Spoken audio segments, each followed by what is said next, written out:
second phase of the project, the consortium plans to build a liquefied natural gas plant. In 2003, Shell announced its intention to dump 1 million tons of soil into the middle of Aniva Bay, a key fishing location in southern Sakhalin. The second phase of the project poses another hazard to Sakhalin's environment. So far, the oil from the platform has been transported by tankers. The harsh weather and frozen sea prevent this transportation during winter. To secure a year-round operation, the consortium plans to build 2 parallel 800-kilometre pipelines from the platforms in the north to ice-free Aniva Bay. The pipeline, as it's currently planned, will cross more than 1,000 streams.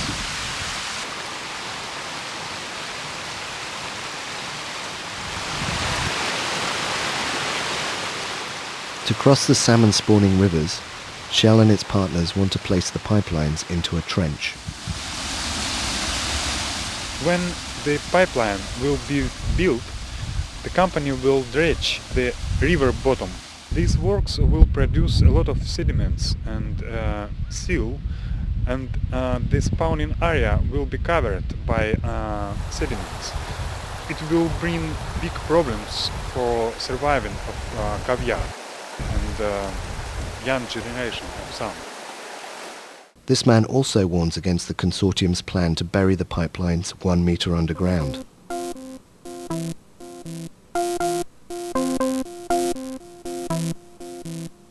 In 1995, an earthquake with a magnitude of 7.6 on the Richter scale struck the town of Neftogorsk, an oil industry centre in northern Sakhalin. 2/3 of its 3,000 inhabitants died as 21 apartment buildings collapsed.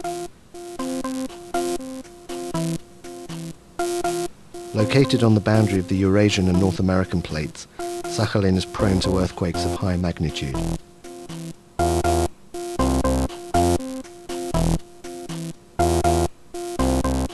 American seismologist Richard Feinberg says that the pipeline is planned to cross highly active areas. There are 22 fault crossings on the pipeline route, which is quite a lot, 22 active fault lines. Feinberg's findings suggest that burying the pipelines in these seismic areas could lead to a disaster.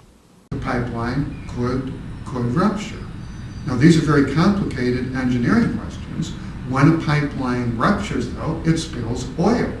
You're leaking large quantities of oil into the ground very fast and very suddenly, as if you turned on a garden hose or your hose broke. Such a large oil spill would pollute salmon springs and drinking water supplies. But Feinberg is even more concerned about what damp Sakhalin soil could do to the metal tubes that carry the oil. The major enemy of a pipeline is corrosion. If corrosion weakens the pipeline wall, it is more prone to developing a leak, perhaps a small leak, even pinhole leaks, that could go undetected because a leak detection system cannot detect very small leaks. It is hard to measure. The scientist says that such leaks could be prevented by constructing the pipeline above ground. An example being the Trans-Alaskan pipeline, which crosses 3 fault lines.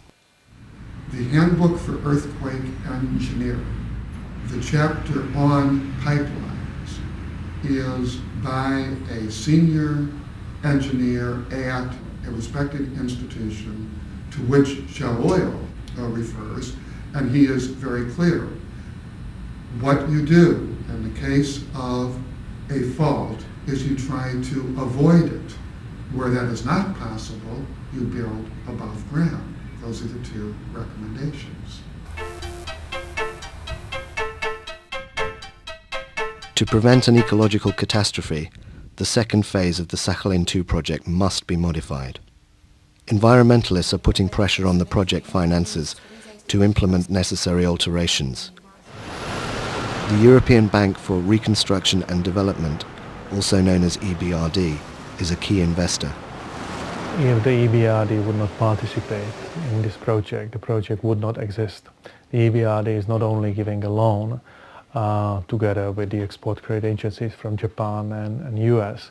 But it's also giving indirect guarantees to the private investors.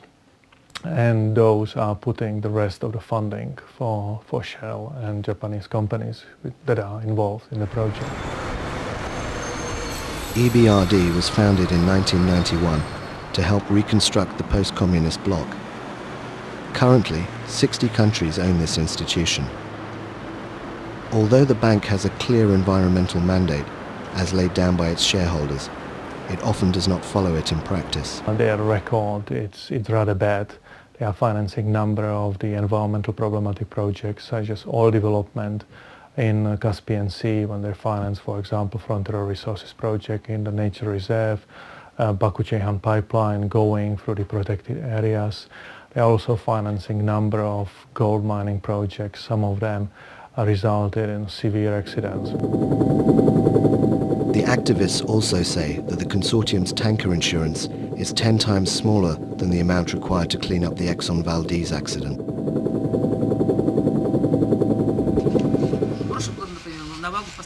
According to Petr Hlobil, the bank should provide guarantees that Sakhalinians will be properly compensated if a severe oil spill damages their environment. Majority of the Sakhalin populations depend on fishing. If there is a major oil spill, then they would lose their livelihoods, companies, but also small fishermen who are fishing for their families. And there need to be a full liability by the company. EBRD declined to comment on the environmental concerns related to the Sakhalin 2 project.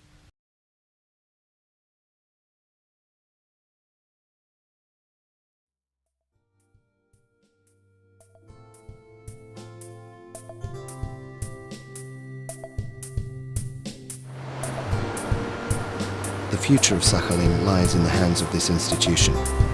The decision of its leaders will shape the fate of this abandoned place to which we should go to worship.